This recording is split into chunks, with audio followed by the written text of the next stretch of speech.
I think he beats Caleb Williams. I think he's better than Caleb Williams. Yeah. I think if he beats Caleb Williams, I think he's better than Caleb Williams. Yeah.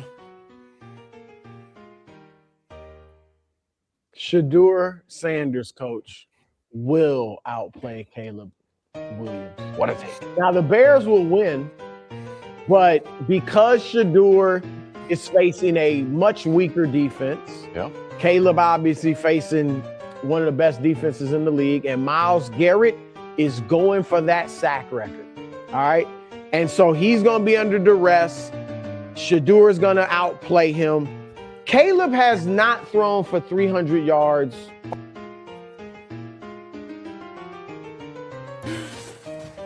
No hard feelings.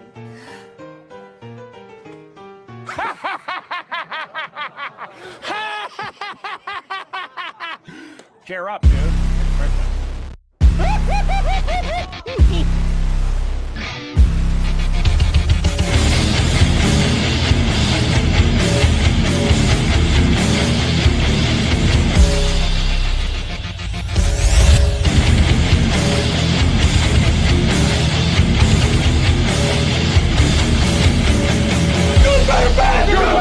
Never let it rain. Never let it rain. Good gets better. Good gets better. And you better get better. Anybody gets better.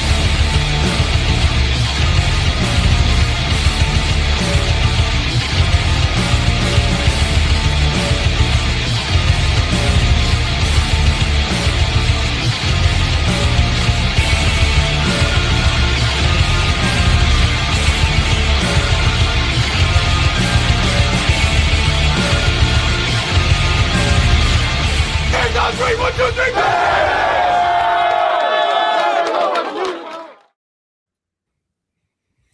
Welcome back, everybody, to the Everything Bears show. Your home for Everything Bears.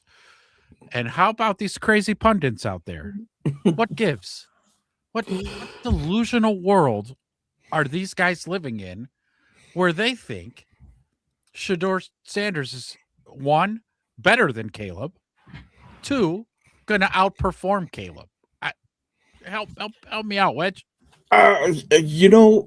Maybe it's because Shedeur was picked in the 5th round and Caleb was first overall. I mean, maybe that's it. Or maybe that Shedeur, everybody thought he was a first-round talent and he slid in the draft, and he proved why he slid in the draft. Why teams passed on him a minimum of 5 times. I don't know. Bunch 3 of clowns. interceptions. Yeah. 3 interceptions. 33 passer rating.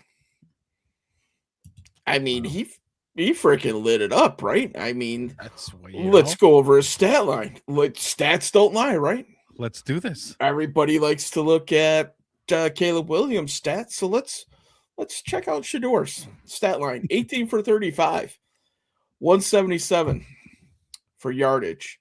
5.06 per attempt, 0 touchdowns, 3 picks, sacked 5 times.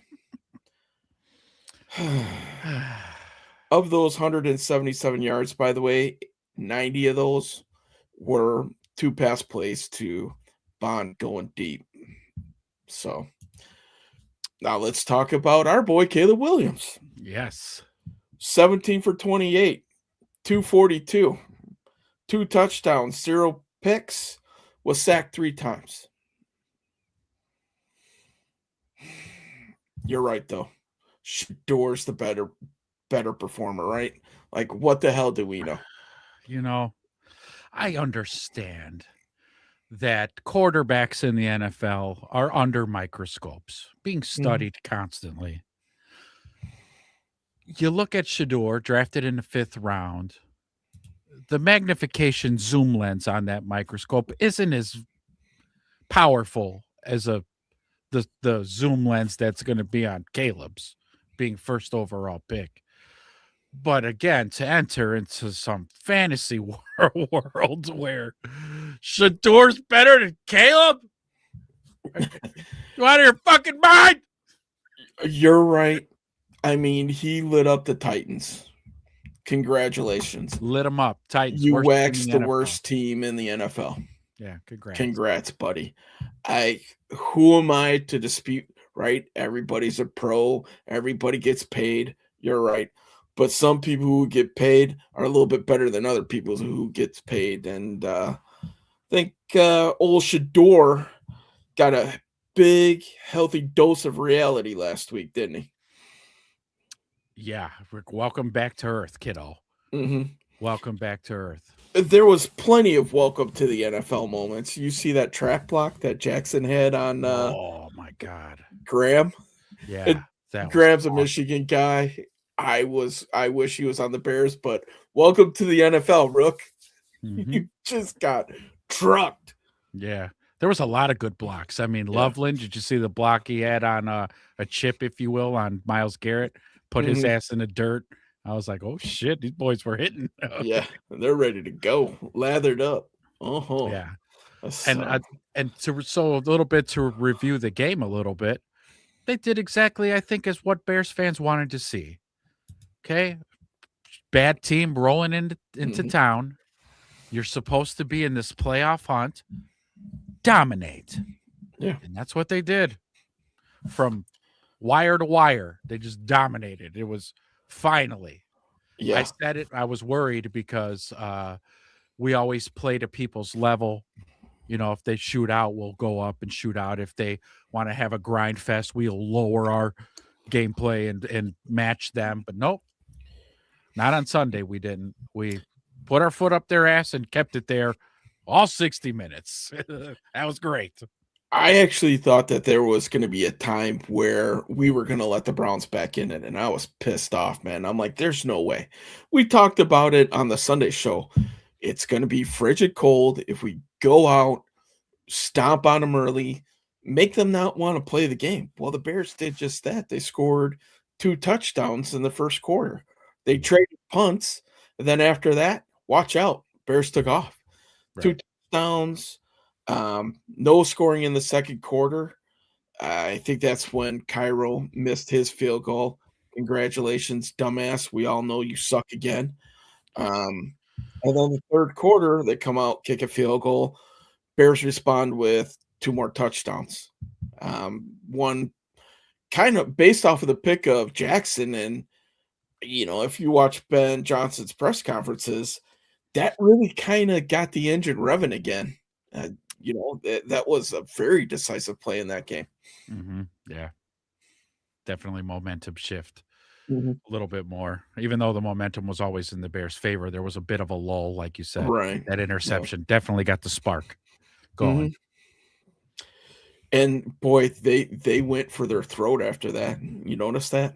Like it was 1st and 10 Cleveland. First play of the game, that was that beauty to DJ Moore. Do you think Shador Sanders can make that throw? Come on. No way. Come on. No. No way. No. There's probably 25 QBs in the NFL that can't make that throw. Correct. Yeah. Very few quarterbacks are making that throw. Mm-hmm. But we have a guy that can. I know. Doesn't it feel good? It feels so good. Like watching that play, did you think it was picked off? I thought it was picked yes. off. Yeah. Yeah, I thought that was intercepted for sure. Until the ball came out over DJ's shoulder, I was like, holy shit, he caught that? Yeah, when DJ landed and then flicked it like, fuck you, I was like, oh my God, he caught it. I was blown away. I was like, what did I just watch? Like, it's just that arm talent that everybody's talking about. This is why you draft the kid number 1 overall. Everybody who was wondering about watching his college highlights and, ooh, will this translate in the NFL? Well, I think the jury's out. Yeah, it translates to the NFL. Mm-hmm. Yeah. Quite nicely, as a matter of fact. So nice. That was, I mean, and honestly speaking, all game, the kid was on it. He was throwing dots all game. What did you say off air? His adjusted completion ratio would have been somewhere around 80% if there weren't those 4 drop passes. And again, they were right to the receivers, to the ball catchers, right there. They just dropped Monungai him. had 2 of them. Yeah. And the first one that Monungai dropped on that screen, that was going for 6, That was a or at house least call, pretty damn close. or very So, close. yeah. Yeah. But it looked like when you look at it, it looked like he was going to be able to score somewhat easily. Might have been a collision at the goal line, but if there was, my money's on Monungai, especially with a 20-yard head start. Correct. Yeah. Mhm. So to see the kid like that, he was in rhythm. He was throwing to the open guy. I mean, just Caleb was on it, man. 8 Mhm. degrees, 4 degrees, whatever the temperature was. His hands must have been nice and toasty in his little pockets, because he Yeah. was zipping that thing all over the yard in a freezing cold. Pigeons and everything. Those Yeah. damn pigeons all game. I saw a cartoon that had those pigeons that said best seats in the house, and they were all drawn with like the super fans. Oh, I like, did. I well saw played. that. Yeah. Well played. Yeah, that was So- good. I saw another thing on social that said, in my later years in life, I want to give a shit less than, these pigeons that were on the field all game, stuff like that. Yeah. So- I mean, their behavior on the field was like they weren't moving. No, they're like, yeah. Plays are going on and they're just Mhm. sitting there like, yeah, we're not moving. You're going to have to literally run right at us to get us to move. Yeah. I'm like, holy shit, watch out for that guy. He's coming right at you. But yeah, so to see the kid playing out of his mind like that again is really good to see, especially coming in this later part of the season on these next 3 games that we have to close up the season. To see the kid performing like that, really great. Mhm. How about that defense though, too, huh? 5 now- sacks. We did call them out on the pregame show, talking about if you can't capitalize on 4 replacement offensive linemen, then you're all fucking backups. Well, Yeah. they responded and got, like you said, 5 sacks. What did we hold them to rushing? For the Browns, for the game, rushing yards, 50, 16 carries for 50 yards. Yeah. So So, they definitely capitalized on an injured offensive line, or backups, if you will. But mhm. hopefully that kind of gave them a little bit of confidence to go into the game against Green Bay, hopefully. You shouldn't hurt, right? I mean, you saw Grady Jarrett get his first sack of the year. Mhm. Javon Dexter, he got one towards the end, right? That kind of iced it. Yeah. Listen, man, I would put 2 or 3 of those sacks on Shador. He had the same issue that Caleb did last year, where he was just holding on to it because there was nothing open downfield. Right. And the kid will learn that he needs to, ditch it, whatever the case may be. But you know what? Hey, thanks for the confidence boost, buddy. We need it going into these final 3 games. Big time. Great interceptions by everybody. Jalen got him one, which was great CJ. to see him. Mhm. CJ got him one. And DeMarco. And then yeah, DeMarco Jackson. Dude, this guy's balling. Mhm. This kid is balling. And I got a little bit of a rundown of his profile a little bit today. I guess he's been in the league 3 years. He was drafted by New Orleans when Dennis Allen left, and then saw that this kid got cut during OTAs or spring training or something.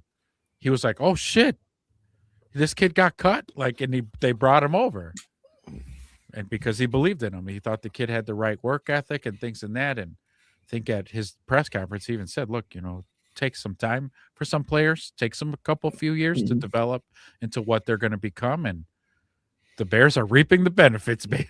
Yeah, for the last 3 weeks since he's been in, I've been very impressed with what he's been able to do. Look at that first week he came in, 15 tackles, I think. Yeah.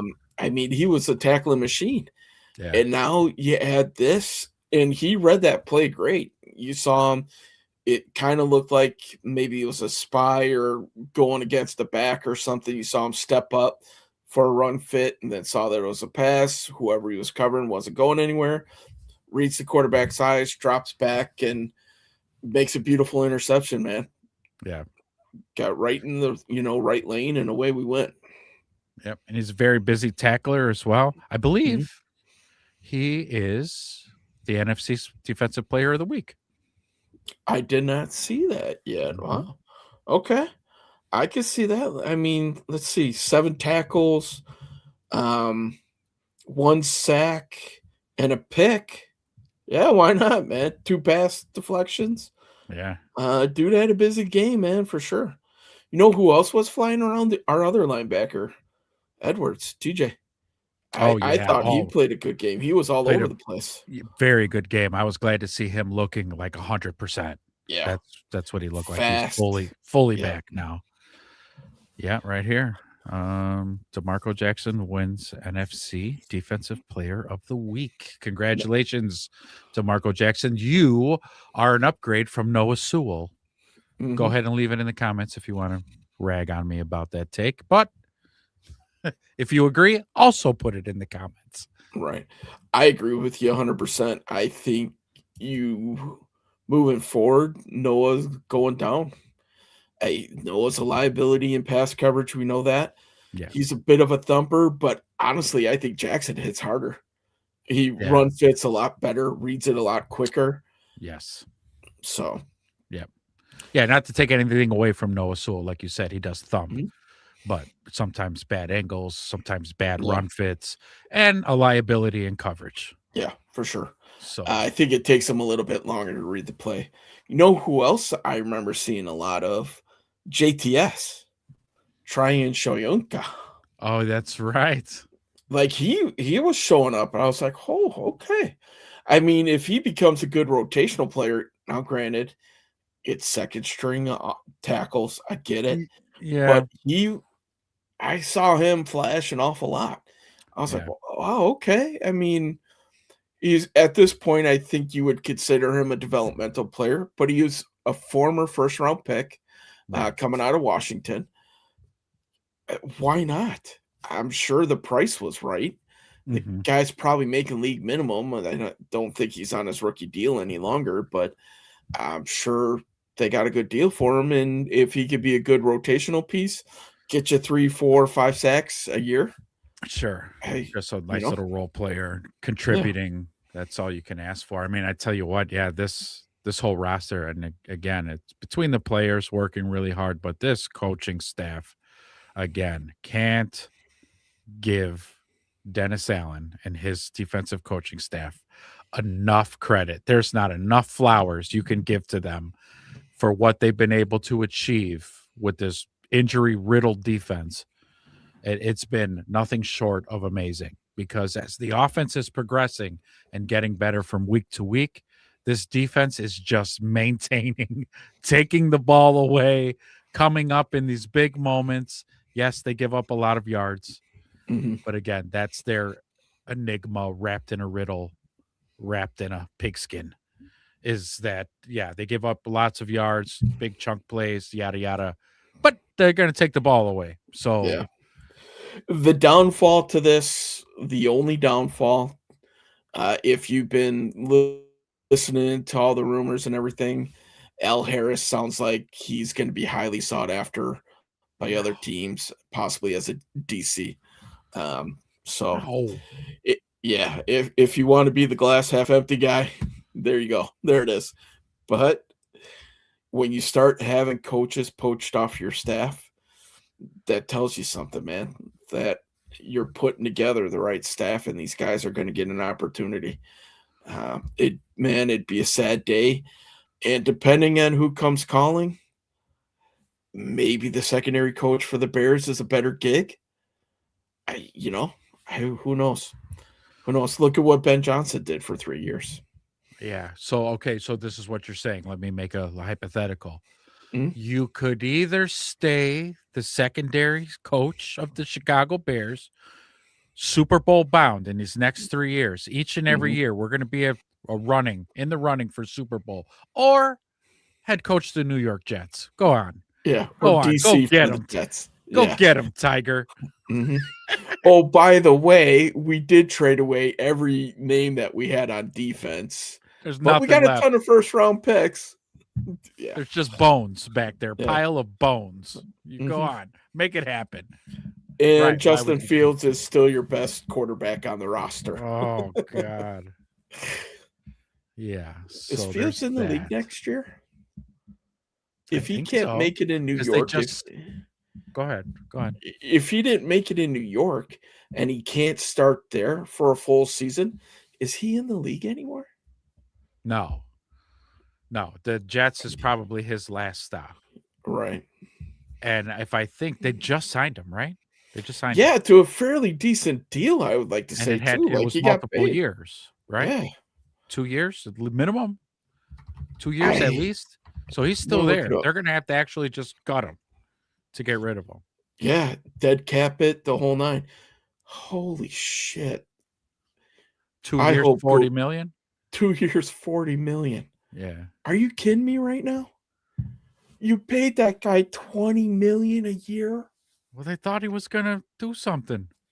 Oh yeah, he is. He's making sure that bench doesn't blow away. That's right. He's holding the shit out of that clipboard. Yeah. I mean, Surface that Pro. clipboard's covered in fucking gold. Yeah, it's unfortunate. The kid, just He's a good kid, but he is a very good kid. I wish just he Justin just sucked at quarterback. could play a different position, kiddo. Yeah.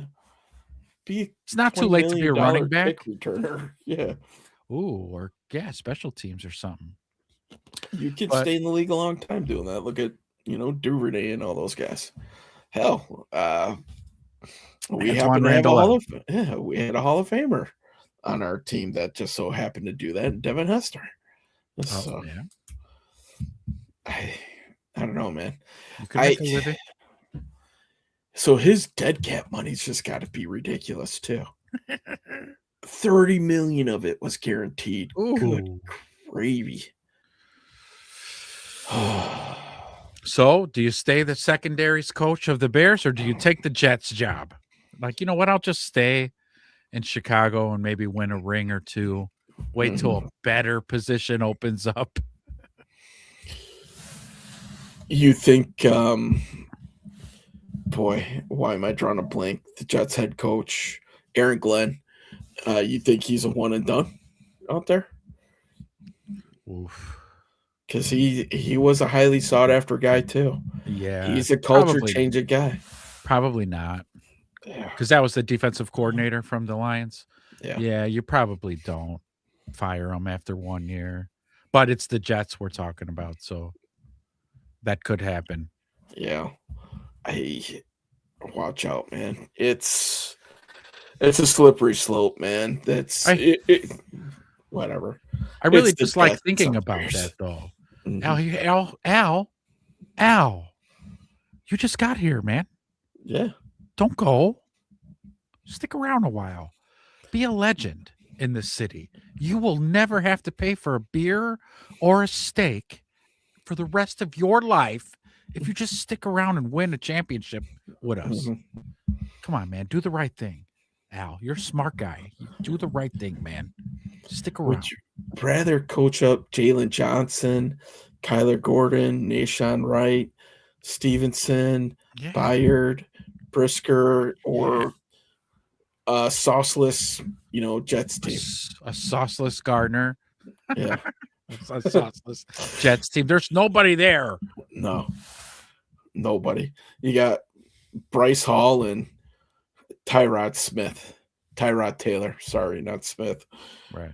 That's That's it. That's Yeah. that's the totality of your Jets team. and a $20 million backup. But anyways, like I guess we'll cross that bridge when we get there. I really hope that again, I would have thought that when Ben Johnson got the job and he's starting to interview guys, he would have said, like, look, I need you here for 3 years. give me 3 years. Yeah. Okay. If we make it or we don't make it, after year 3, you go on. You can go. But for 3 years, we're going to set this train in motion, put it back on track, full steam ahead. Let's go.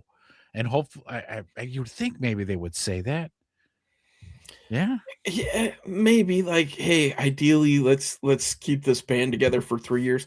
But at the same time, man, like if a guy's stock is high and he could go get paid, you can't hold him back, You man. can't tell them no, right? No. Look, these If guys are awesome. anything, maybe you could try to get him a few extra bucks to close that gap. But look at Eric Bieniemy and his story. Like he was a hot commodity for a while. He Big went to Washington and then just disappeared Right. until he showed back up on this staff. Right. And he showed up as a running backs coach versus an offensive coordinator. Right. And you don't hear his name for a head coach anywhere. So strike while the iron's hot, man. Like I can't fault somebody for leaving for that. Okay, so if that's the case, let me just close it up with this then. If that's the case, then I hope whatever Al Harris has taught the players here will live on when he's gone. You know, Yeah. they would have learned the tricks that he taught them and how to prepare and how to watch tape and how to prepare for your opponent and everything that he's taught them. Hopefully that stays in the building. Yeah. God bless Al Harris. God bless you. Did you see what they do with all the balls that have been picked off? Yeah, they have that wall with all the pictures and then the basket of the balls. The cage of that the are balls. signed. Yeah. Awesome. I'm like, hell yeah, man. That's badass. And that Yeah. cage is getting pretty full, isn't it? It is. Yeah. Mhm. It's a beautiful thing. It's a beautiful sight. Yeah.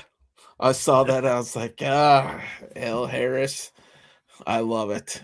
Al Harris, man. Mhm. And then another guy you brought up a few episodes ago was Richards. What's with the line? Kevin Richards? Is that the his offensive name? line coach. No, that's Oh, the linebackers coach. mm. What's his name? Come on, help me out. Help us out, chat. I can only Google so fast. Yeah. Richard Smith. Richard Smith, linebacker coach to the Bears. This guy too is having to deal with banged up linebacker play, but the guys going in are performing, playing very well. Yeah. Just what a great coaching staff. I can't say enough. You look at how many games that Edmonds and Edwards have missed together. And one position group we have not talked about all year was the linebackers. Like, no issues with that group. Yeah. Very little drop off. Very little. The D line coach, on the other hand, he might be might have to unbutton that top button a little bit because that might be getting a little hot there.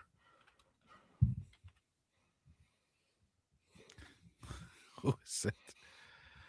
Jeremy Garrett is the Okay. defensive line coach. Yeah. Work harder, Jeremy. Yeah. No, I'm just kidding. Speak softly and carry a big stick because some of these guys on your D line need to get hit a few times. I mean, he probably knows. He's like, look, what do you want me to do here? Mhm. Okay. I got nothing. I got nothing here, folks. What do you want me to do? Yeah. Like, what's going on here, man? Because again, aside from the game against the Browns, our front four has left a lot to not be desired. Right, exactly. Let's just say we're not going to have to worry about him getting poached off of the staff. Jeremy Garrett's got job security here. Right. Unless he doesn't, unless they try to, when they do their reviews at the end of the season, they're like, who can we let go from this coaching staff? Yeah. I don't know. This Jeremy motherfucker ain't, Who's our sacrificial lamb this year? Yeah. I got it. I nominate Jeremy Garrett. Yeah. You go. See you. Jeremy, come in Hey, the office, man. Poles wants to see you. bring your playbook.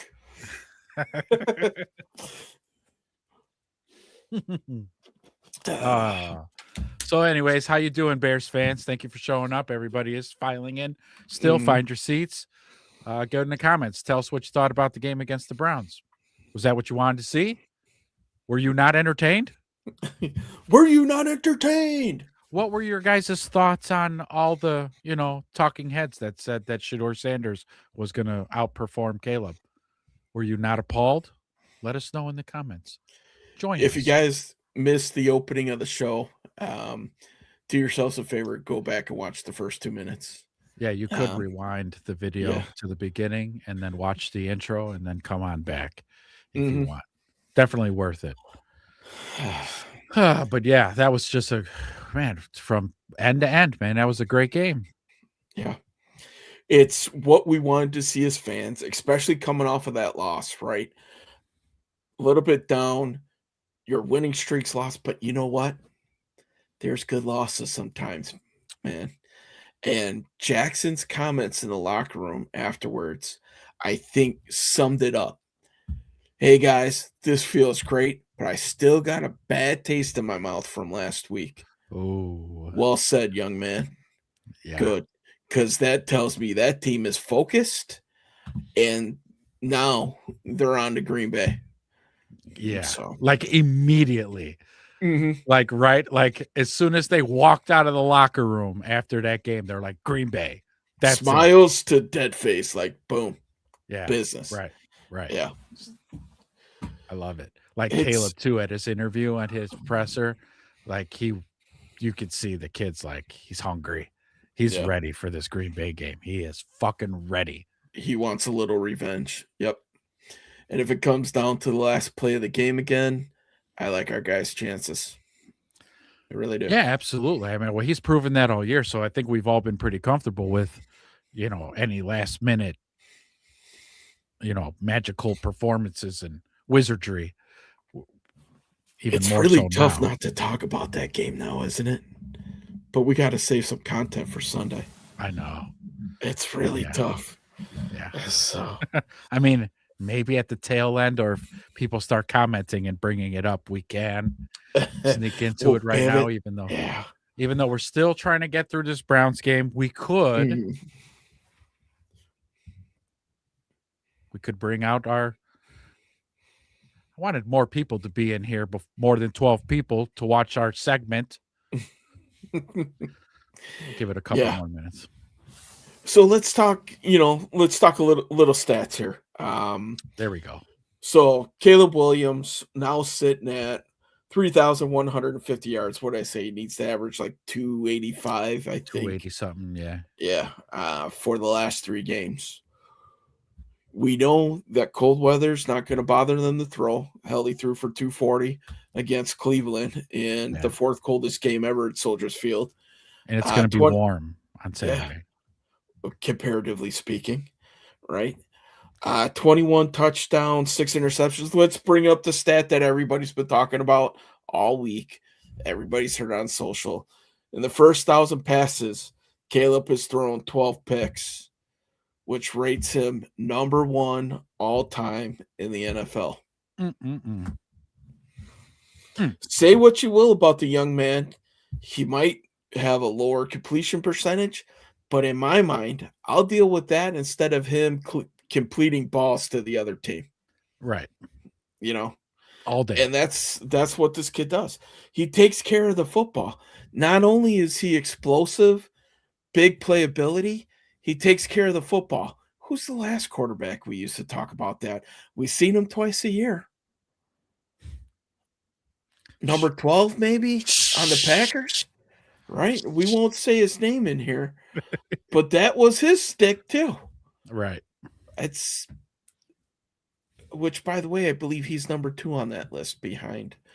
Actually, I think like Jacoby Brissett or something's like number 2. I think number 12 is like 3, like right behind. Wow. Him. So Jacoby Brissett. It's something weird. That's how I remember. I think I think you're right. That's who it is. It stood out. You're like, fucking Jacoby Brissett? What are you doing here? I mean, he's outplayed Kyler Murray in Arizona. I'll give him that. I know Christopher's not on, or else I'd see some OU honk comment about Kyler Murray. So, yeah, man. I mean, that gives me hope. I have more than hope right now with Caleb Williams. Yeah. I think the question has been answered, and all these idiots, national pundits, don't want to jump on the Caleb wagon, but it's arrived, man. Yeah. He's a franchise guy. Yeah. I hope that he's on this team for the next 10 years. We know we got him for 3 more at least for sure. Franchise tag him, extend him, pay him the $60 million a year or 70 or whatever. I'm sure he's probably going to set a new market when his contract comes up, and hopefully by then he'll be worth every penny. Right. Here's the thing, man.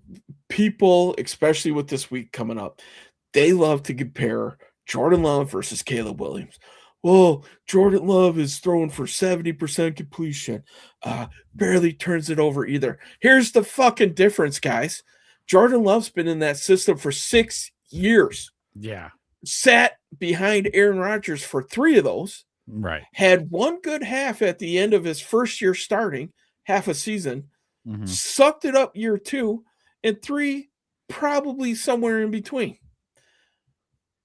6 years. How many years have Caleb's been in Ben Johnson system? Not even 1. Not 1. 14 games. 14 games. That's it. And he's already neck and neck with Jordan Love. I don't care how you stack him up. In my mind, he's above Jordan Love, especially, compared to how young he is and everything else.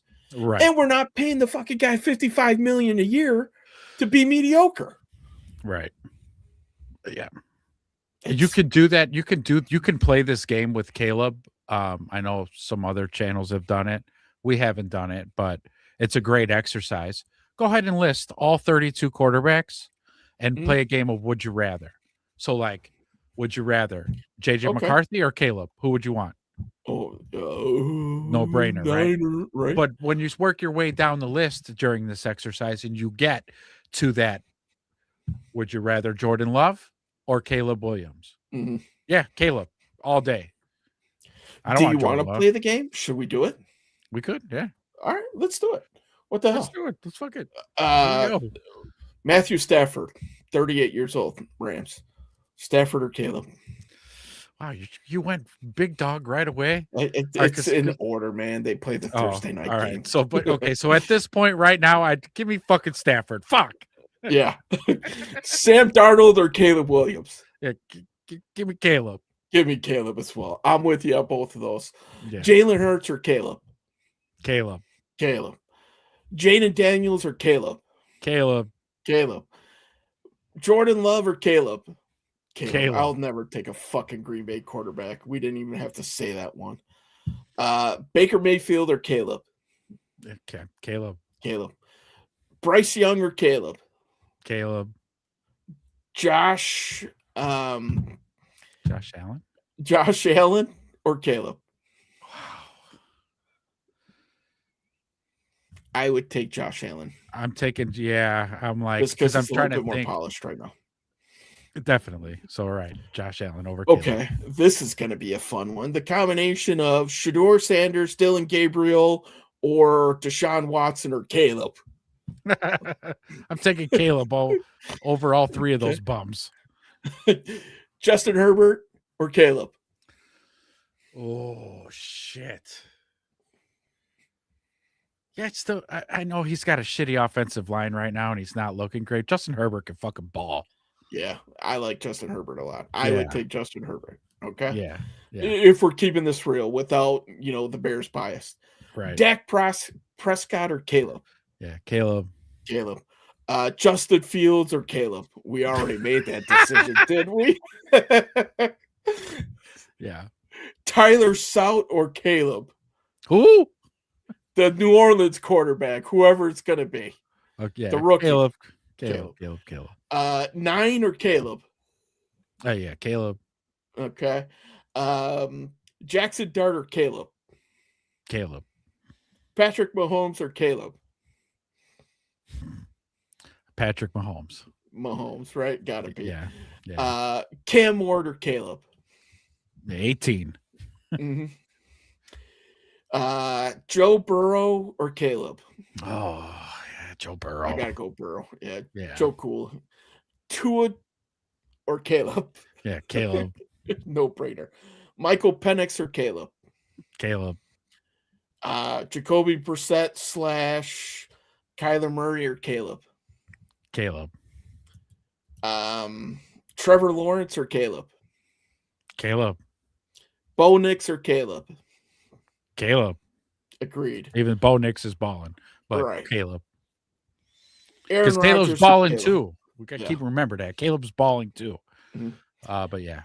Aaron Rodgers or Caleb? Yeah. Present day, Aaron Rodgers, I'm taking Caleb. Right now. Yep. Jared Yeah. Goff or Caleb? Caleb. Agreed. Geno Smith or Caleb? Okay. Some of these, I just laugh. Right. I shouldn't even say it, right? But Yeah, it's for the but sake of the exercise. For the exercise. 18. Yep. CJ Stroud or Caleb? Yeah. Caleb. Caleb, right? This could be a pretty good debate. Drake May or Caleb? Yeah. I gotta be honest with you, man. I think I'd still take Caleb because I think he has a higher ceiling. So yeah. It's a close. It's a Mhm. photo finish, but I give me Caleb. Yeah. Did you see that? Anybody you guys watching? You saw that fucking throw to DJ, right? Mm-hmm. Give me Caleb. Lamar Jackson or Caleb? Ooh, Tough one. Yep. Shit.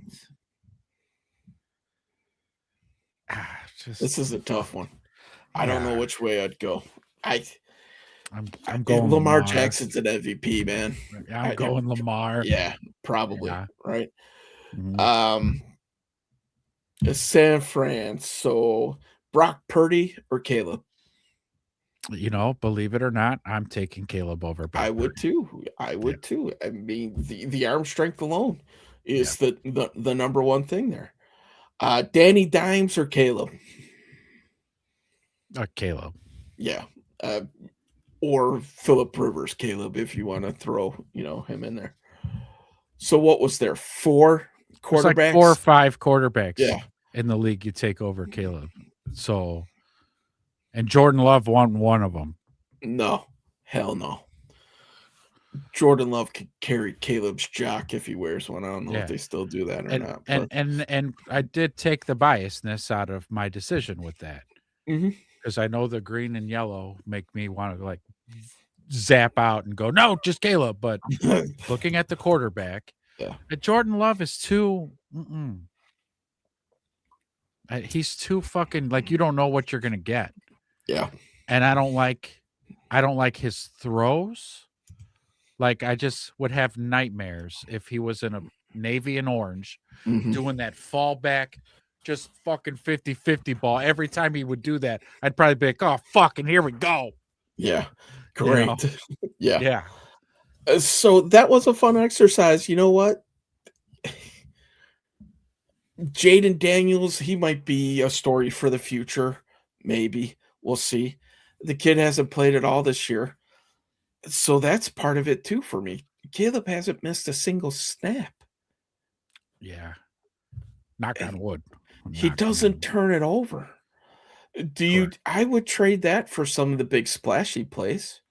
And let's be honest, the Bears are number 1 in the league in explosive plays this year. Yeah. So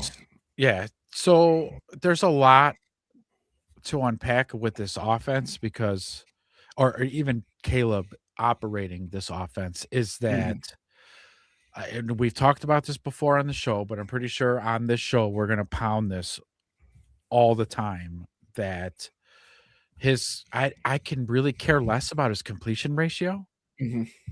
I can really care less because the explosives that happen. I will take the explosives over. Oh, he hit the check down, great, and picked up 4 or 5. Oh, he threw another check down, picked up 6 or 8. I'll sacrifice some of those because his completion ratio isn't awful. It's not good, but it's not awful. No. But the completions that he does do, it's a 20-yard in that Luther Burden then picks up 20 more after. And it's like, yeah, give me that shit all day. Give me that. Mm-hmm. I'll take that. Yeah, for sure. He doesn't turn it over. With that. So you beat me to it. With that. Yeah. With the fact that he doesn't throw interceptions. Yeah, give me that. Mm-hmm. Just the way Caleb's playing right now. Give me that. I think he's got one fumble this year, too, maybe 2. I think he picked up another one in this last game, but I don't think he's lost any of them. Actually, we know that he did lose one against TJ Watt for sure. So I think he might have 2 or 3 fumbles now that I kind of think back on it. But yeah, man, the kid has been a fucking tank so far.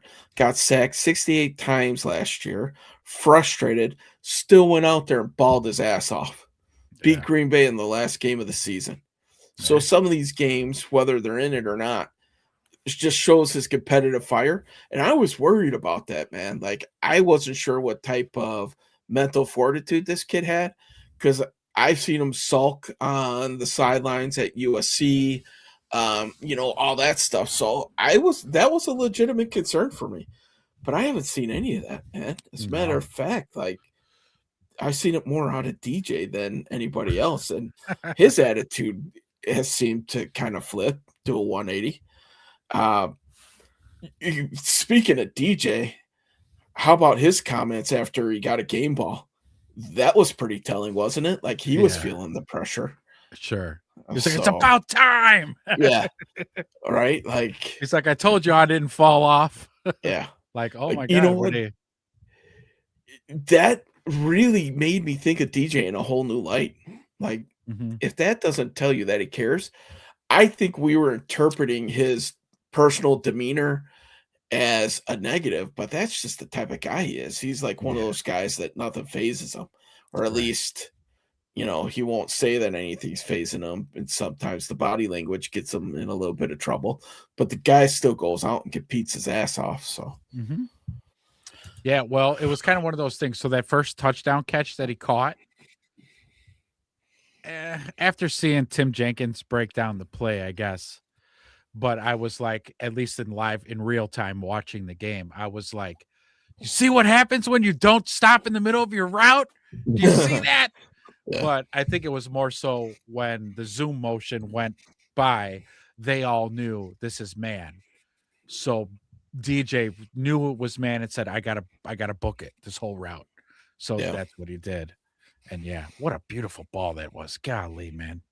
That one too, that first one, because Caleb had to throw to the left back pylon, and DJ had his guy beat by like 3 yards, but he was able to maintain that because Caleb threw a perfect ball. I mean, again, the kid was dotting the place up all Sunday. It was great.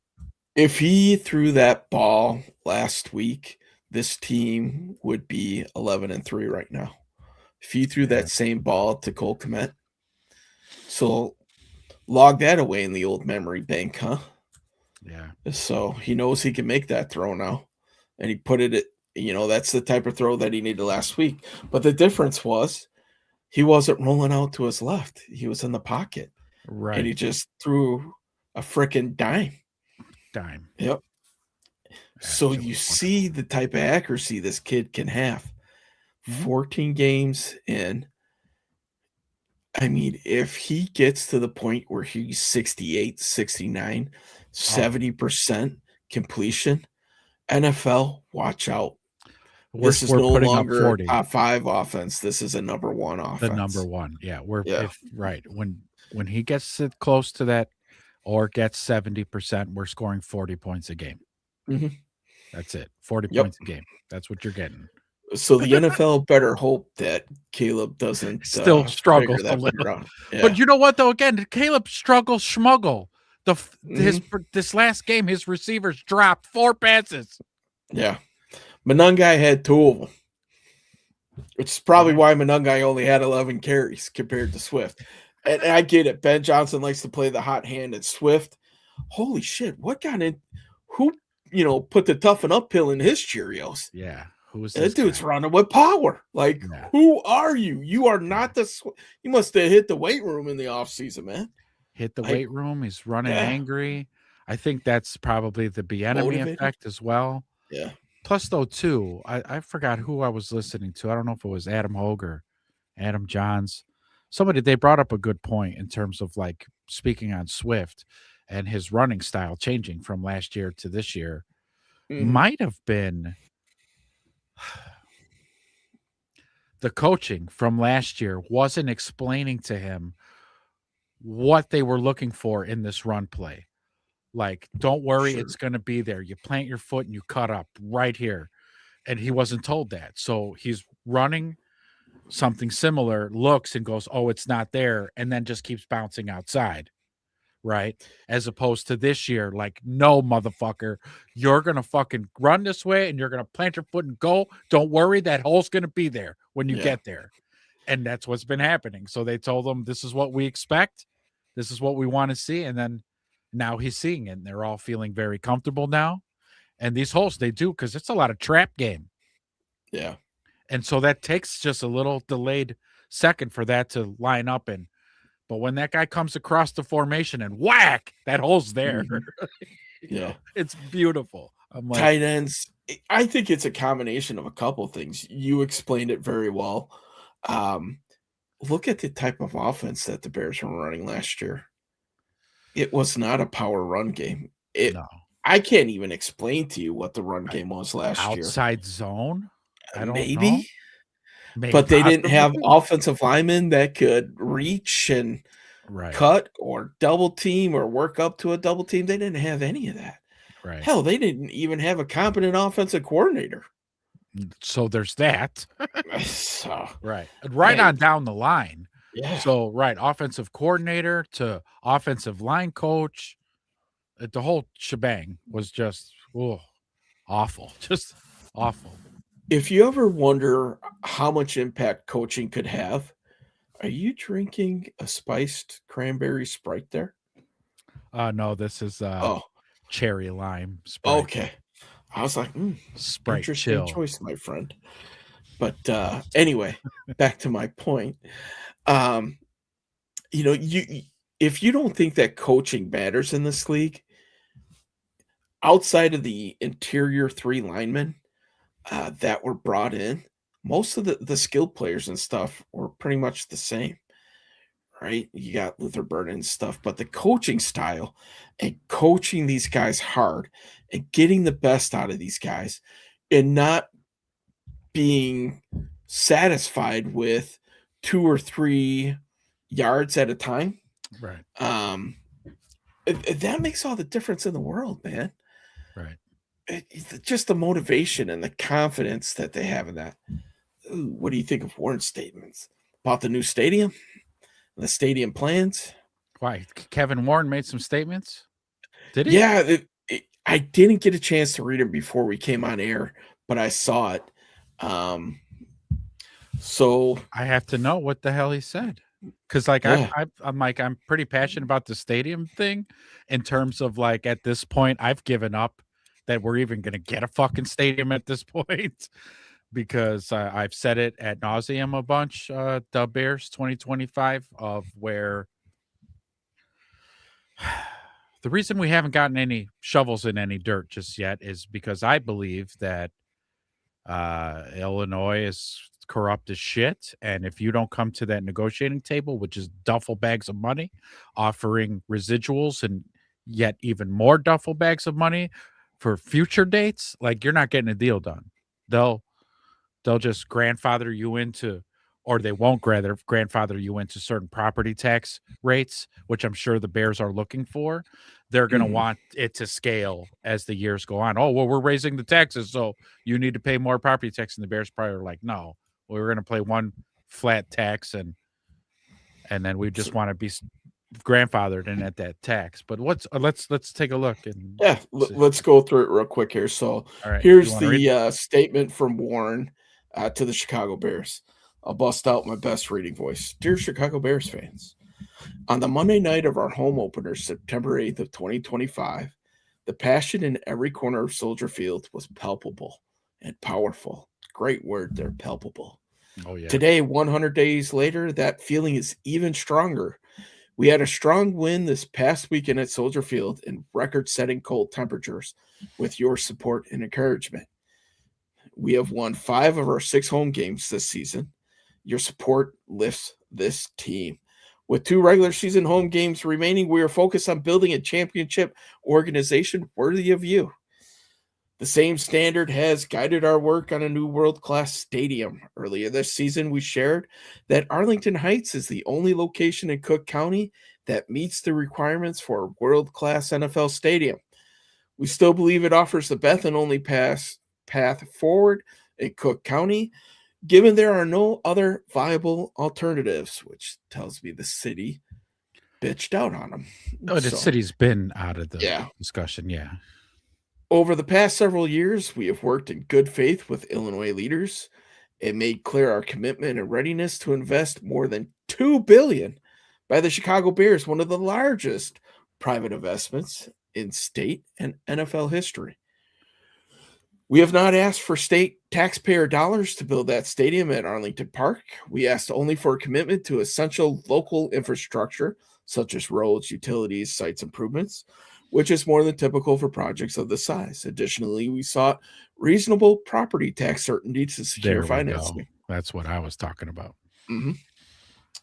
We listened to state leadership and relied on their direction and guidance, yet our efforts have been met with no legislative partnership. Who are we going to blame here? I got one name that comes to mind here. You just start with a P. It does. And it ends in a Ritzker. Yes. The stakes for Illinois are significant. 1,000 of union jobs. That should grab a few ears here. Yeah. Year-round attractions and global events made possible by a fixed-roof stadium that would provide long-term revenue for the state. For a project of this scale, uncertainty has significant consequences. Stable timelines are critical, as are predictable processes and elected leaders who share a sense of urgency and appreciation for public partnership that projects with this level of impact required. We have not received that sense of urgency or appreciation to date. Calling people to the carpet. Go. So that's what he's doing. He's throwing Yes. state officials under the bus right now. Oh, I love it. Yeah, Good good. for you. Yep. We have been told directly by state leadership our project will not be a priority in 2026, Holy Just- shit. despite the benefits that it would bring to Illinois. Right. Consequently, in addition to Arlington Park, we need to expand our search and critically evaluate opportunities throughout the wider Chicagoland Wow. region, including Northwest Indiana. That sounds like a threat to me. fucking Braggs called this. Okay. Holy shit. This is about leverage. We spent years trying to build a new home in Cook County. We invested significant time and resources evaluating multiple sites and rationally deciding on Arlington Heights, aka they bought the land. Our fans deserve a world-class stadium. Our players and coaches deserve a venue that matches the championship standard they strive for every day. With that in mind, our organization must keep every credible pathway open to deliver that future. The Bears have called Chicago home for more than a century. One certainty is that our commitment to this city will not change. We will continue to provide unwavering support to the community. We need to secure a world-class venue for our passionate fan base and honor the energy you bring every week. The Chicago Bears are a founding franchise playing in the oldest and smallest stadium in the NFL. As we move forward, our goal is clear. Build a world-class football team that has a world-class stadium worthy of our world-class fans. A stadium that reflects the future we are building together. Every home game we are reminded of one thing: Bears fans are the best fans in all of sports. We appreciate you. You share You care. You love your Chicago Bears. Take care and Godspeed. Sincerely, Kevin Warren. Wow. A lot to unpack in this thing. Totally. Let me give you the gist. Hold. Okay. Give us a little coach speak, but president speak on this one, huh? Yeah. Okay. So basically, what Kevin Warren is saying. Okay, fellow Illinoisans, then it's time to primary this governor right the fuck out of office. Right. When is the next election, anyways, for governor? With not living in the state, I can Google it because I think that's what everybody needs to do is vote Pritzker the fuck out of office. Here's the other thing I'm unpacking from this. Let our voices be heard at this point. Put the pressure on your congressmen, your legislators, and everything to get this thing done. If you're any type of Cook County official, and if for some of those out-of-state fans that might be listening, Cook County's the biggest county in Illinois, also has one of the highest tax bases in Illinois, and they will collect a ton of revenue off of this, which is why they don't want them to leave Chicago. And Arlington Heights is still in Cook County. Which is a happy medium. Right? So the county will still be bringing in tons of revenue, but the city itself will not. Right. Which the city itself won't benefit from them leaving. I know. Is that where the gridlock is? Is that the bottleneck? It might be because the mayor, Johnson, I think the new guy, he was just elected. Having a ton of family that lives in there and having a very conservative father, living in a Democratic city, he hates the guy. He's not a good mayor. No. He's just not. Even for Democrat voters. A lot of Democrat voters don't like him either. So there is a ton of turmoil around that. Without having to request public funds or a taxpayer buy off. I mean, look at what Minnesota did. They had taxes, but they paid their stadium off earlier. So even if it was taxpayer based, with having a bigger stadium, the mindset there is you bring in more people, you bring in more revenue. You have a stadium that is now going to be used year round for concerts and Super Bowls and everything else, to where this thing gets paid off in 5-6 years compared to the 20 or 10 years or whatever the normal terms are on that stuff. So it's like you said, somebody hasn't brought a big enough bag of money to the table to get these people on board. Right. That's Chicago politics in a nutshell. Correct. That's that, and that's since the whole start of them, when they bought the land out there, you're talking like 300 acres.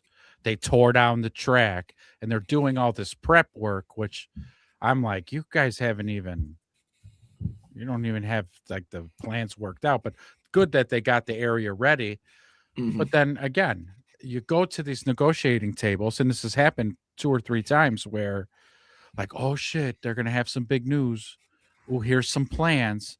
We saw plans, renderings, both first in Chicago. Remember, Kevin Warren tried to do down by the lakefront publicity stunt with that, trying to force the politicians' hands to keep the stadium in Chicago. But then that didn't work out. And then they're like, all right, well, check out these new renderings that are in Arlington Heights. So then that was like a fuck you to the city of Chicago. But then even still, like, again, Pritzker gets involved and then muddies up all the waters. And now it's like, man, fuck you guys. That's why I kind of had left it at like, we're never getting a fucking new stadium. And now in this letter right here, where he's talking about, well, maybe we're going to explore fucking Indiana, Northwest Indiana. Are you fucking shitting me? That's where we're at now. That's where this is going to go. The Chicago Bears of Gary, Indiana. Right. Where the stadium smells like the armpit of the Midwest. What the fuck? Don't mind breathing in those fumes from Procter and Gamble. Don't worry about it. Yeah, your kid will only have one extra eye. Right. What? talk about a threat. Okay, Yeah. assholes, if you're gonna draw the line in the sand, we'll do it too. Guess Yeah. what? The Chicago Bears ain't owned by Illinois. They're owned by the McCaskies. And Right. if they want to move it to fucking Indiana, they'll move it to Indiana. And I mean, then couldn't they that just do, state like- should get all the revenue. Could they just go like to Joliet? Go to Joliet. It's like a straight line to Arlington Heights. And your tax base is still it's just a bunch of posturing bullshit. I hate it. And it's, there's It a sucks for couple fans. people there that obviously have a ton of clout and are, gumming up the whole works. Let this be a lesson, sports fans and Chicago Bears fans. Next time election comes up, this has got to be a topic in your mind. Yeah, so I looked it up.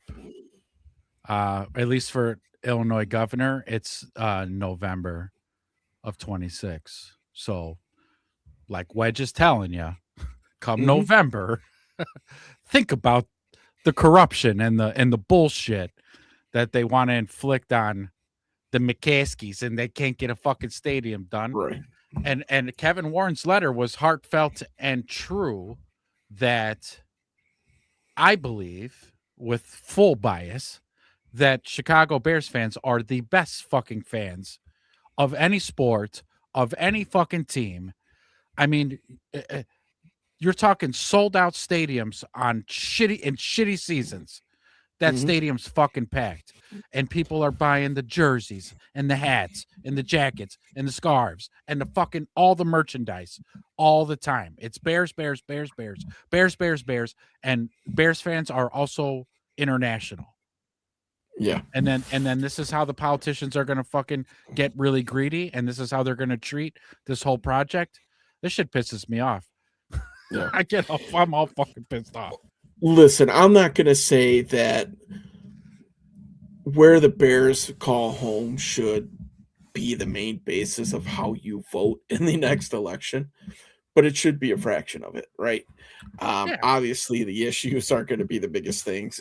In the grand scheme of things, I swear to God, if this team has to move right over the border, I'll be fucking pissed. That's fucking stupid. Listen, man, I just went to Michigan a few weekends ago, going out to Skyway. $7.80 to get on that thing, by the way, both ways. So now you're paying $20 in tolls by the time it's all done, just to get out of the damn city to go see your quote unquote local sports team. Right. Just the tolls on top of the game ticket and on top of the concessions, on top of the parking passes and everything else. Bullshit. Figure it out, guys. I mean, what the hell? Yeah, I don't, This is I don't want to use the phrase because I don't know if it would get us dinged, but there's a big D energy being displayed by some people here. Let's put it like you could that. say that. Yeah. So, yeah, this is 100% posturing. Well, guess what? Warren just fired back, assholes. So let's see what you say now. Yeah, who's going to come out and be like, whoa, we don't hate the Bears here. We're trying to, blah, blah, blah. And then we'll find out who the guilty party is here. That's what he did, didn't he? He just turned a whole fan base against the politician. Oh, yeah. And the fucking mayor, the governor. So we'll find out who's being the asshole.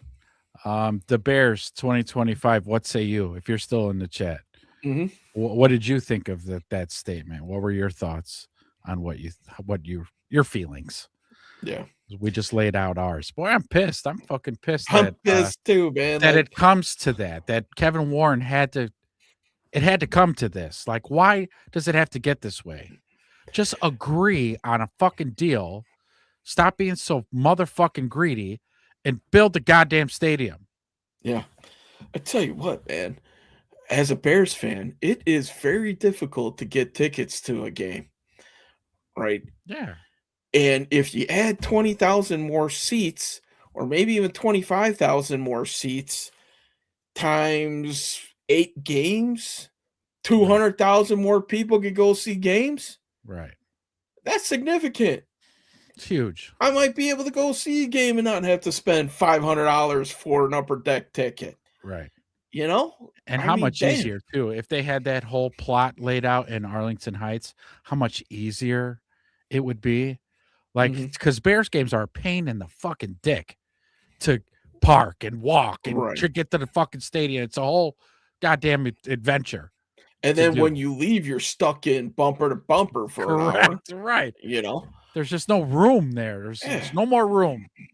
And on top of it, if you build a new stadium, what does the NFL do to teams that build new stadiums? They give them a Super Bowl. Within like 3 years, don't they? Yeah. Yeah. You think that would bring a few extra bucks to Cook County? Where do you think those guys are going to be fucking staying for this thing? My guess would be in Chicago. Yeah. Where are all those people going to go eat? They ain't gonna in the city, right? There's only one Lou Malnati's out in Arlington Heights, so they got to go into the city. Right. Right. Well, and extrapolate that too. It's not just Super Bowls. You're going to be talking NCAA championships and concerts and Taylor Swift and I mean, dude, right? Come on, year round. Maybe you year start round. rotating with Indiana with the Big Ten championship game, right? It's not always going to be a Lucas. No, it could be whatever they call this field. Obviously, you can't call it Soldiers, but yeah, man, dude, what the? That's going to be a sad day in Mudville if the Bears Stadium and they play in fucking Indiana. A sad day in Mudville, folks. Yeah. No actual Bears fans want Arlington. Complete nonsense. That's fair. That's a fair, but I think that's incorrect though too, because there's plenty of Bears fans who have already said that they would prefer Arlington. It's not viable to be in off the lakefront anymore. You could demolish the whole stadium and then build a whole new state-of-the-art thing. Now you're going to have less fucking parking, and it's going to be even more of a pain in the ass to get to. So I get the nostalgia that because it's off the lakefront and that's where it should be. Mm-hmm. I grew up with that there. I mean, it's still there, but my whole life. But I've also consumed enough information and practical thinking to say, hey, maybe it actually wouldn't be such a bad idea to be in Arlington Heights. If I had a choice between Arlington Heights and Indiana, I know what I would take. 100%. Yeah, let's do that. 1997. Let's play a game of Would You Rather. Mm-hmm. Would you rather Arlington Heights or Indiana? Is Soldier Field considered I don't want to say national landmark, but like a protected structure for Illinois?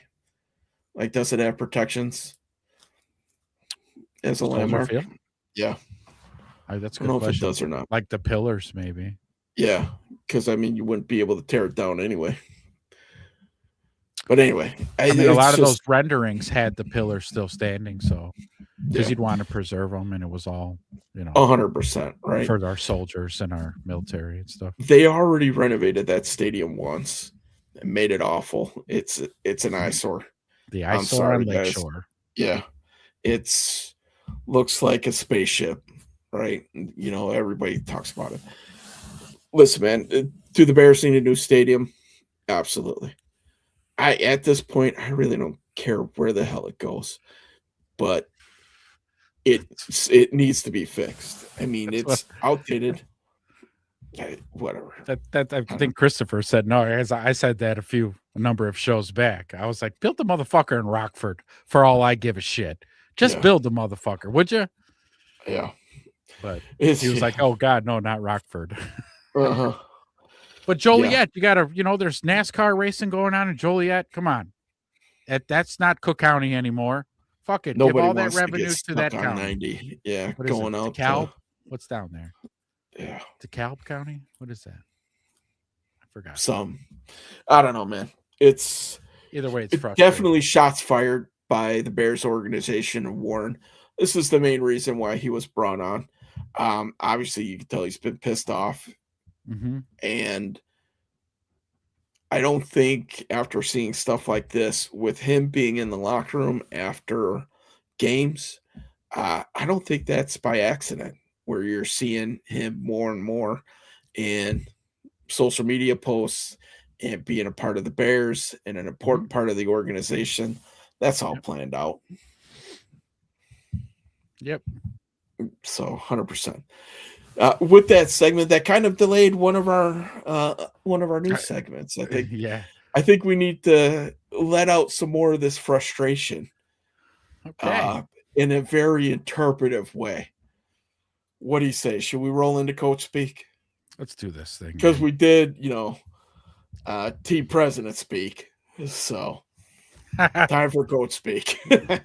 Which was fun. Thank you so much Yes. for giving us a topic to talk about. But now we're going to have a little bit of fun. Mm-hmm. It's time for this week's Coach Speak. Now You taking the first one here? We'll just get this started right out. Yep. Adjust my listening ears. Okay.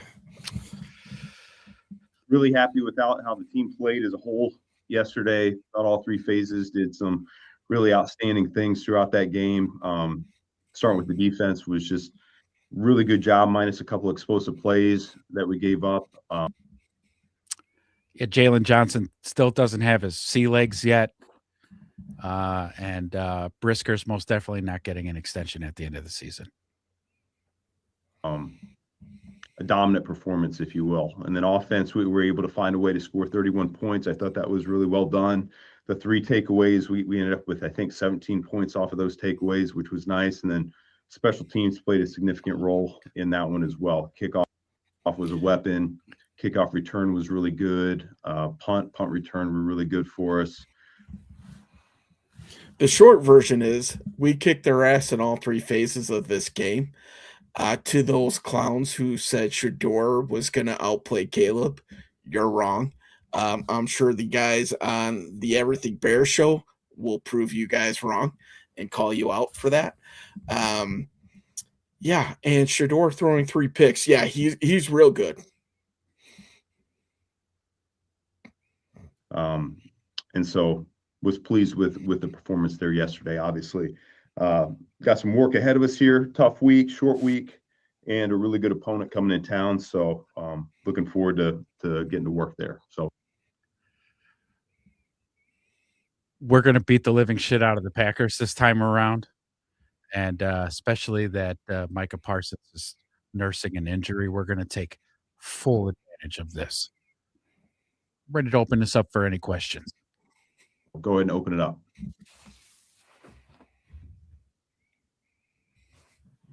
Is this thing on? Hello, guys. Okay, nothing. All right. Thank you for showing up. We'll see you guys later in the week. They pay you for this? What the hell? Ben, you guys were kind of stuck on 14 points for a bit there from the first quarter into the third. What to you was the significance of finding the finishing kick really across all three phases of being able to put that game away in convincing fashion down the stretch? Yeah, we've had some spurts like that where it's been challenging to move the ball and score the points, but yeah, so basically, really, the only opponent that we were playing this week was ourselves. So much for this top vaunted defense. Maybe they forgot to pack that outside of Myles Garrett. Trash. Maybe the reason we lulled at 14 points for so long was because our receivers kept dropping the ball. It was just a little bit of a matter of time for us. We moved the ball really well in the first half. We had a couple opportunities there before halftime that we'll address when we get a chance to tomorrow with the group that we felt like, we left something out there, so we'll talk about that. But once again, I felt like D-Jack's interception there in the third quarter, that was really a turning point for us. That was the spark that kind of ignited us on offense. Caleb came back, I think it was the next play, and made that outstanding throw to DJ on the back line. Fucking Cairo Santos. Thank you for missing that field goal. Because, who wants momentum anyway? Who wants to score in every quarter anyway? I'm tired of thinking about how I'm stuck with this guy for the next few years. What's his dead cap hit money? Come on. Somebody tell me. Djax, thank you for making Shedeur look like the rookie that he is. And to me, that's really where the game got broken open right there. So sure, would love to have done that in the first half, but it's a challenging defense, and I thought Coach Schwartz threw a lot at us. We had a double corner cat, we had blitz zero, we had a little bit of everything thrown our direction throughout that game. So proud of our guys sticking through it and finding a way. Yeah, so after that Djax interception, we just took belt to ass after that. And no matter what they threw at us, they threw a bunch of different looks at us. It didn't fucking matter because we just put the pedal to the metal after that. So What was your I couldn't catch you on that one. sorry, I got muted quickly there. come on, Weederer, get it together. What was your outlook on the fourth down at the start of the third quarter when you watched it today on what went wrong on that play? Well, yeah, we had some opportunities. It was man coverage, and we were calling a play that we felt like we had some answers versus man. It took Caleb working through the progression. They fell off of one of our pass catchers. I think Cole was the one that ended up being uncovered, and we couldn't get back to him and find him fast enough. And so, listen, man, did you see who we were playing? I'd have gone for it on 4th and 1 on my own 9-yard line. That's how confident I was about winning this game. Did you see how Shedeur Sanders played? Zero threat. Zero. that'll be one that we're able to take a look at. I thought protection was pretty solid on that one. We're doing a number there on those defensive ends, just trying to slow them down throughout that game with some of those nudges on the outside. And, that was an example of that right there. When you do that, you lose some pass catchers out in your route distribution. And so that was a matter of getting through 1, 2, 3. Cole would have been our fourth option, and we just didn't quite get there fast enough. Ben, on the 40-yard reception to Luther Burden in the middle of the field, is that by design, or does Luther sit there and Caleb just finds him? And then a follow-up, is there any update on Luther's ankle today? So we work on this play all the time at practice, and the throw was for 20 yards in the air, and then Luther's talent just took over, and he got 20 more. Nicholas Moriano. We only throw 100 balls here. 100 balls. If you haven't been watching the tape, I'm coming up with new routes. These are whole new routes that people have never seen before. It's like a post, but instead of continuing to run the post, you stop and split the safeties, and Caleb fucking nails you with a dart right in your chest. And then with enough time where you could turn, spin, fight defenders off, and get 20 more yards. Get with the program, Moriano. Just kidding. I like Nicholas Moriano. I'm in character right now. That was by design. That was a good find by Press Taylor. We felt like going into the week that one could pop based on some of their zone coverages, and sure enough, it did. So good throw by Caleb. He was anticipating that one. Luther had a good run after catch, made it a big play for us. His ankles is something we're still working through and talking about. We'll see how this week goes in terms of whether we'll have him available for Saturday night or not, but it's more of a day-by-day type deal with him. Luther Burden was snapping so many ankles out there, he snapped his own. That's how good that boy's been this year. So, let's hope that he's back, because that dude's a stud, and he's a rookie. We got him in the second round. We got him for 3 more years. Just saying. And also, none of your damn business how his ankle's doing. but the fact that I said day by day should be hopeful. Yeah. Hey, Ben, I know when you were talking about DeMarco Jackson, just the thought of him, CJ Gardner-Johnson, Nashawn Wright, like, can you describe Dennis's influence in identifying players that fit his scheme, that can fill in a significant way as starters, that, you know, what those conversations were like with you, with personnel, and bringing those guys in? Yeah, I think it's a big credit to our personnel staff. You know, it's difficult your first year to try to align everybody and be on the same page of what we're looking for. And that was the attempt that we made there in the winter and springtime, was spending time together, outlining what we're looking for from our corners to our safeties to, you know, our linemen, both sides of the ball, and special teams included in that. And so their credit, you know, they went out and they found some guys. It helped that all three of the players that you just mentioned have some familiarity with the coaching staff. You know, Shawnee had been with Al Harris. CJ had been with both DA and myself for some time. And then D-Jack was with DA over the last few years. And so that helps, because you have coaches that know the personnel intimately from the get-go. And those guys also have a little bit of a grasp of the scheme as well. So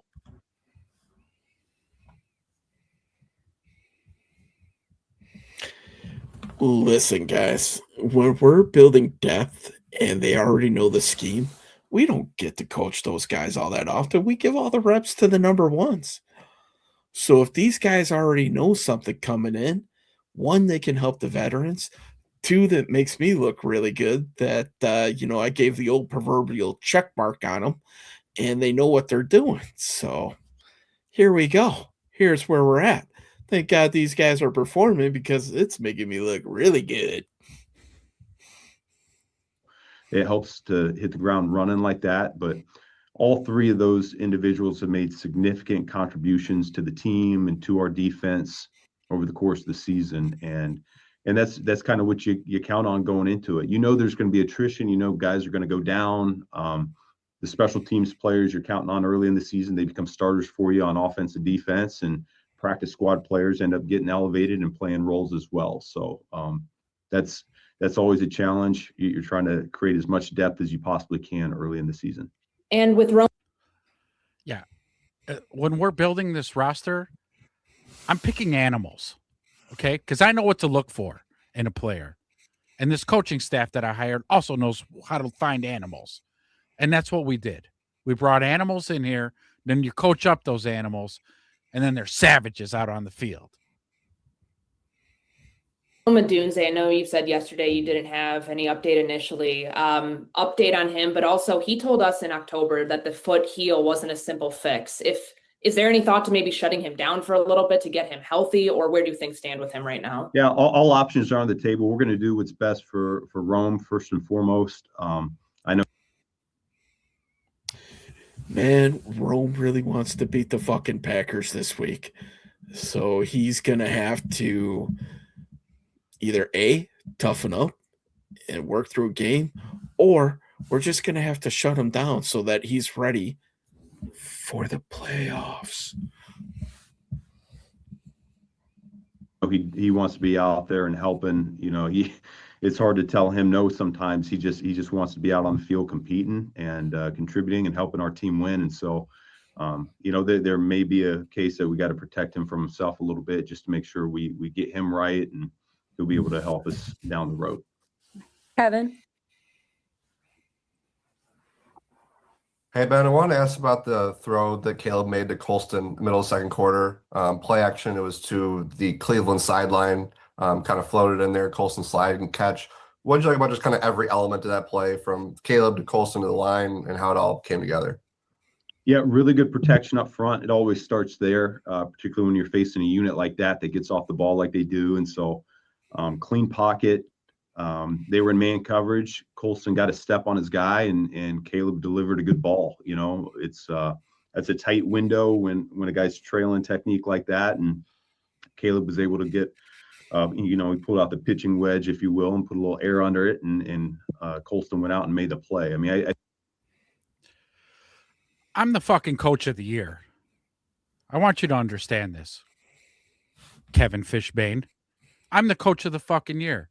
And when my quarterback has time to throw, he could set his feet, throw that ball, and then our first overall pick, best hands on the team, makes his way back towards the ball with those soft hands of his, catches it, and goes out of bounds with the catch. We design all that because I'm the coach of the year. I think that's kind of where we're at now with Colston. Is he's such a big body, long target, huge catching radius, and it just seems like he makes catches each week that he's extending for. He does a great job securing that football. I can feel the trust continuing to build between our quarterback and Colston each and every week, and I really think we're just scratching the surface of what Colston's capable of.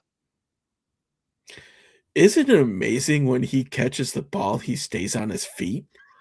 Unlike one of our other tight ends, not to name any names, but his last name might rhyme with Shemet. But yeah, it's amazing what happens when you stay on your feet and then you turn upfield. You get this thing called yak. It's amazing. We love it. And sorry. Go ahead, Kevin. Sorry. Thanks, Ellie. One more on Caleb. I know the accuracy has been a talking point all year long, and it seemed like it was much better yesterday. Now that you reviewed the film, are there things that you noticed mechanically, or just anything that was really working for Caleb yesterday? Yeah, he was comfortable. He did a great job, and it's a hard thing to do, is be comfortable when a pass rush is like that. You know that there's Myles Garrett gets all the attention, but across the board, they do a great job collapsing that pocket. He has a lot of confidence in his protection unit up front. I thought those guys did a good job. We had a good plan, I thought, and worked to execute it accordingly. So I know we gave up a few sacks, but I always think it starts there when it comes to the quarterback, and just he's got to have that confidence in the people out in front of him that he's going to have some time to work through his progression. And he certainly looked that way when you turn on the tape. He's taking the drop. His eyes are in the right spot. I think he was anticipating what coverages they were going to be in, and that was able to help him speed up his play and get through his progressions a little bit cleaner too. Yeah, I did notice something. The kid was throwing dots all over the field. And if there weren't all those drop passes, the kid would have been scratching 80% completion percentage. That's what I noticed. Great protection from the offensive line. The kid set his feet and he was dotting up the whole fucking yard. Dotting it up. That's what I noticed. So yeah, I thought it was a good week for him, a step in the right direction. And I told him this afternoon, I said, whatever he ate for breakfast yesterday, we just need to keep doing that on game day from here on out. Go ahead. Boys, he's starting to figure it out. NFL, you are now officially put on notice, because if he's throwing for 75% completion, we're going to be sporting a lot of hardware around here.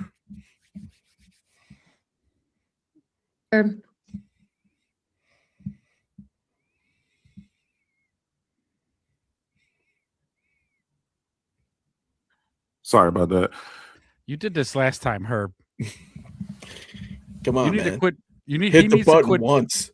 He needs to quit being distracted during these press conferences, man. He's probably like texting on his phone or Watching shooting out some tweets or something. Yeah, some Pornhub on the other tab. Oh, shit, I gotta switch back. Like, Herb, you're up. Oh shit. Okay. Oh, sorry about that. Coach, going back to training camp, you and a lot of the offensive pass catchers were talking about how you were teaching the offense as complete concepts and not individual positions, allowing them to kind of learn the system in its entirety. How valuable is that now that you're starting to deal with some attrition at the wide receiver position? Yeah, I think that's the right way to do it. And we're still far from mastering it all as an entire offense still, Yeah, well, we're in game 14 of my offense right now, and we're already kicking ass. So no matter basically who I throw into this thing is going to succeed because my offense is just that good. So keep my offense out your mouth. And so when things go the way they've gone and guys go down and the next guy has to step up, yeah, the big picture view goes a long way. Caleb and I were just talking about that. We never want robots out there, guys that are just running the line that's on the picture. We need guys that understand what the intent of the play is so that when we get something we're not anticipating, we're able to make it right. And so I think we're working through that. I think the guys are learning more and more each week. The more rest we get, the better off we are.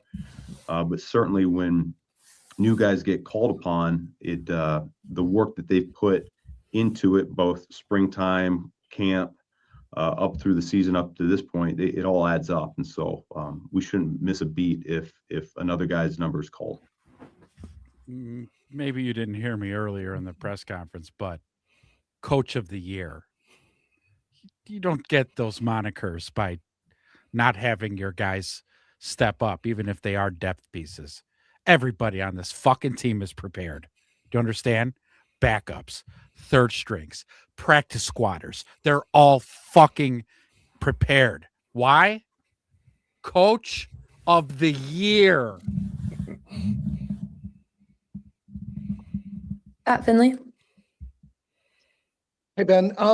When Caleb was asked yesterday whether he was looking forward to the rematch against the Packers, he brought up the way the game ended and, it seemed to already be motivated by it. As his coach, is there a fine line between that motivating him and kind of him putting that in the past and moving forward with without really thinking about it? No, yeah, I mean, I think it's good. All of our guys, we were pretty quick, I feel like after yesterday's game to start to turn the page already. We're looking forward to playing meaningful football here this late in December. I think that's a good thing for our football team. I think that's a good thing for the city. Are you kidding me? Of course we want to beat the shit out of the Packers. Like D-Jack said in the locker room, yeah, this win felt great, but we got a bad taste in our mouth. The only way we're going to get rid of that is going out and kicking the Packers' ass.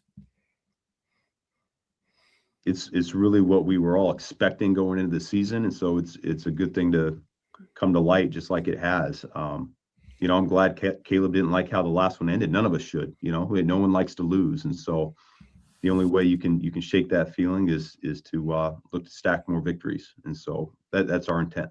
What did Caleb have for breakfast yesterday? That's what I got to find out. It's a good question for him. So I did find out eventually. He had an omelet and one pancake and his matcha that he has before every game. So we're working on that diet. We're going to best believe he's having another omelet with one pancake and his matcha before the start of the next game. I don't give a shit if it is a Saturday night game. He's eating that. Mm-hmm. And Caleb's so tough, he won't even put syrup on that pancake. Dry. He eats it dry. The kid eats nails and crap thunder. All right. Jason. I'm just muttering because, of course, Patrick would ask that. Ben, you've mentioned a few times how good the NFC is this year, and it is very top heavy. You have a lot of really good records and then a lot of really bad records. It's not very even across the board, but who has caught your eye? Who has impressed you out of the other teams as you look toward this competition that you guys are in? Well, I mean, I can speak firsthand of the teams that we played. I think very highly of our division. I always have, and I think this year's no different. Go ahead. Listen, we got 2 divisional games left. God, I want to beat them both, right? We took a little bit of some of their justice earlier in this season, but we'll face whoever we need to face. And guess what? If some of these West Coast teams need to come into Soldier Field and play us in our house during the thick of the cold weather, good luck. You'll get a heavy dose of the Bruise Brothers. You could try to throw it however you want to Devontae Adams, to Smith and Jigba. I don't give a shit. Besides, Sam Darnold sucks in the playoffs. You see what he did last year? And so Detroit, Green Bay, Minnesota, those are three really good ball teams, regardless of record. They're all really good. Philly won the Super Bowl a year ago, and they came back and won 31-0 yesterday, I believe. And so they're always a team that you bring to the forefront. And beyond that, I don't have a great scope right now of the other teams that are in it. I know we'll play San Francisco in a. Yeah, so I'm just going to keep it a buck with you. You know what teams I'm impressed with? None of them. You know why? Because Coach of the Year.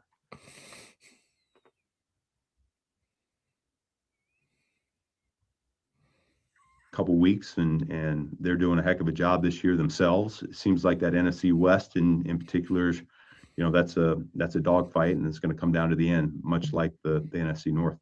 Do you have this view of the Lions from your time there that just even at 8-6, you don't count that team out of the race? Oh yeah, I mean, it's going to come down to the wire here. It seems like on. Yeah, listen, check this out, man. Best case scenario, us and the Lions are in the playoffs and the Packers get left out. But in reality, the Lions kind of screwed the pooch on Thanksgiving by losing to those guys. So here's brass tacks with you. We win one more time. The Lions lose one more time. We're in for sure. On AFC and NFC. And, I've been saying it all along. We got to continue to win. We got to earn that right to make it into the postseason. Last one, Adam. Hey, Ben, with the way your offensive line has played really since the bye week, how would you characterize Drew Dahlman's place in the middle of everything? The run game working, all the stuff that happens at the line of scrimmage, and especially working with Caleb. Like, how would you describe his impact? Yeah, significant. He wears a lot of hats in terms of what we ask him to do. He's so smart. There's really not a whole lot we get stumped by. It's rare that we've gone into our post-game film review and we feel like we're mistargeted. He takes a lot of pride in that. He understands his role to play, and then he's very big part of what we're doing on the ground game. He's excellent in terms of this wide zone scheme that we're looking to implement. He runs off the ball. I think he does a fantastic job in that regard. I mean, I think it carries over to that whole interior of the offensive line. I think they're playing at a super high level. I mean,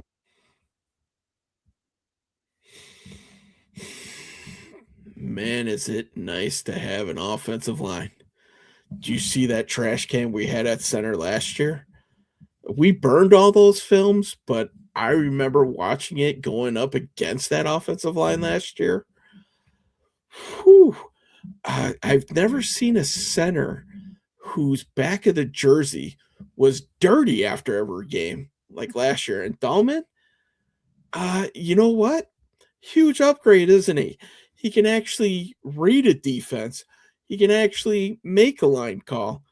He's, some people are doubting him in pass blocking, but turns out he's pretty damn good at that too. We like our guy. Went to sleep last night just thinking about that trap block that Jonah Jackson had with about 2 minutes left in half. He absolutely annihilates the 3 technique, and things like that just put a little smile on my face. So Drew's a huge part of what we're doing, but I can't say enough good things about that entire offensive line. I go to bed every night thinking of Drew Dahlman. He's racing through my mind as I'm tossing and turning, restlessly trying to get some sleep. My wife will creep up on me and I say, "Get off of me." Not right now. I'm thinking about my offensive line. because I'm fucking serious. This game's serious to me. You know why? Coach of the fucking year.